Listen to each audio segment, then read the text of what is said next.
Now to artistic endeavours of a different kind now, and a festival in Florence which aims to break down the barriers between generations and bring together music of all genres in one place, from jazz to pop. The organisers of the festival want to bring the next generation of up-and-coming musicians to a new audience of classical music and opera fans. Well, joining me now are the festival organiser, Frankie Parham, and Anush Hovhannisyan, who is a soprano from Armenia. I'm sure I pronounced your name really badly then.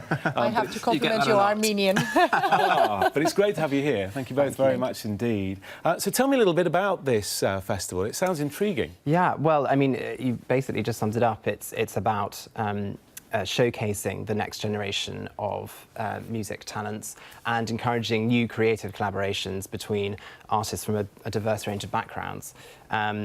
We started the festival, I and my co-founders Maximilian Fain and Roger Granville, in 2017, and we stayed it in the gardens of the Palazzo Corsini al Prato.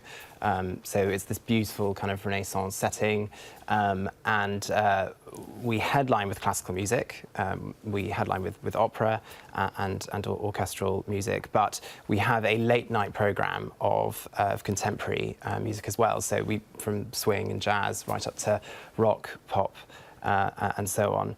And it's really about trying to engage the next generation of music lovers, because increasingly young people aren't engaging, particularly with classical music.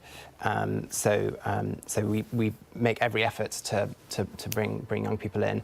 All tickets for under 35s are only €35, and they get to see emerging talents like Anush Hovhannisyan. Yeah, that's the problem, isn't it, Anush, that when you're on stage and you're looking at your audience, most of the time, presumably, they're older, they're white, they're middle class, and it's a bit of a turn-off, isn't it, for young people? For some reason, they don't like opera, they don't like classical music in big numbers. And why is that? Well, I've got two things to say about that. First of all, when one is on an operatic stage and looking out for the audience, you see this black unknown and a very, very angry guy with a stick doing this to you, so you don't really see your audience.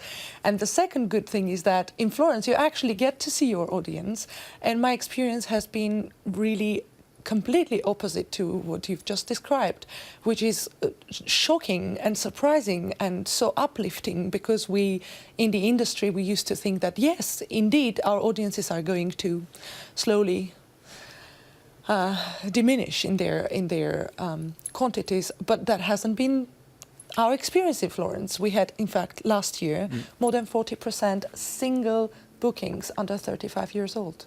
Do you think that classic operas need to sort of change their style a little bit? Do they need to sort of reinvent themselves, maybe for a modern audience? Well, look, I'm really sorry, but I'm going to ask an opposite question to you. Do you think the classical art in painting, for example, has to change itself in order to be accessible to the younger generations? Well, I guess if you go and see Shakespeare, quite often there is a modern twist or a modern take in order to perhaps attract a bigger audience?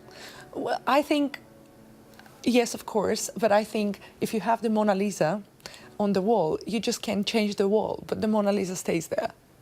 And you can modernize the wall, and this is what we're trying to do. And just to add a little bit to what Frankie said, to say that the gardens of the Palazzo Corsini in Florence are beautiful is to say nothing, because I think the surroundings is already so dramatic and so utterly breathtaking that everything else becomes, it elevates everything else that we present. Yeah, so I suppose what you're saying is it's not just about the music, is it? It's about the surroundings, it's about the environment, it's about the whole experience. Precisely. We're really trying to show people that this is a destination event. It's about the entire experience.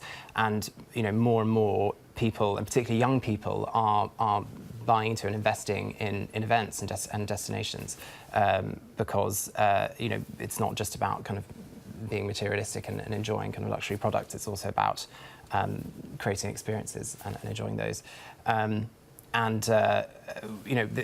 What you say about trying to perhaps do something with a slight modern twist is quite interesting and relevant to what we're currently doing. We actually are working with an amazing organisation at the moment called the 23 Arts Initiative, which started in Tannersville in upstate New York, and they work with the best kind of emerging jazz artists. So, so this summer we're doing The Spirit of Harlem and celebrating the most iconic moments in Harlem's history in terms of jazz, and that will be showcased with a little event we're doing in London this month called Life and Loves. We're taking 4 jazz musicians from the US, and they'll be performing with Anush. So it'll be a wonderful mix of both classical and contemporary jazz repertoire. Brilliant. And that's happening here in the UK? That's something in the UK. Yeah. So we're doing 2 shows at the Crazy Coqs in Brasserie Zadel on the 15th and 16th of May. And also an event as part of Christie's Lates on the 13th. Great. So the message is, if it's not a genre you have experienced before, it's perhaps time to open your eyes to it. Yeah. And your absolutely. ears. Frankie, Anush, thank you both very much indeed. Good luck with it all. Thank you. Thank you very much.